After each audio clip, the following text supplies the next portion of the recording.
Hey, it's Evan, and I just want to let you know that if you have a DSLR of any kind, that you can start taking pictures just like the ones that you're seeing on this page right now. You do not need an expensive camera to take pictures like this. You just need a basic DSLR, and here's why.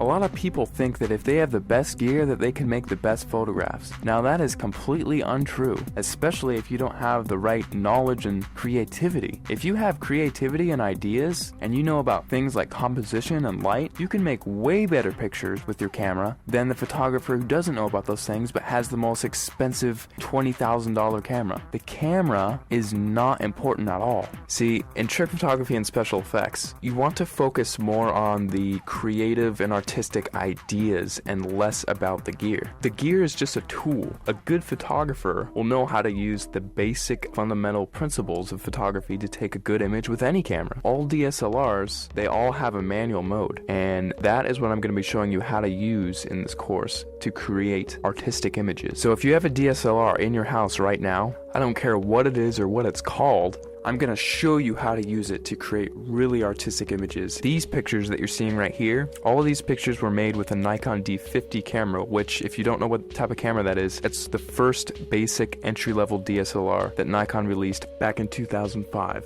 Now, because they don't make this camera anymore, you can actually get this one used for $230 on eBay. That's what I found recently. Or you could get a newer camera, and it would still have it be the most basic entry-level model and still be able to take cool pictures just like what you're seeing right here. In fact, let me show you a little trick that you can use with any camera right off the bat. See the little thing that says shutter speed? If you raise that number to make it longer, whenever you take a picture now, your camera will be on for several seconds taking a picture for that amount of time. Now this is really cool because what you can do is take a light and then move it around the frame, and you can actually record light trails with that. And people, if you've heard of this technique before, it's called light painting, but most people think that, oh, I just wave a flashlight around and then it's done. Well, actually, it's a whole art form in and of itself, because there are dozens of different types of lights that you can use in light painting, and all of them have a specific use. And you have to know how to move the lights in certain ways in order to create certain shapes and things like that. And that is the type of stuff that I'm going to be showing you inside the course. And now if you also have Photoshop, you can get really creative.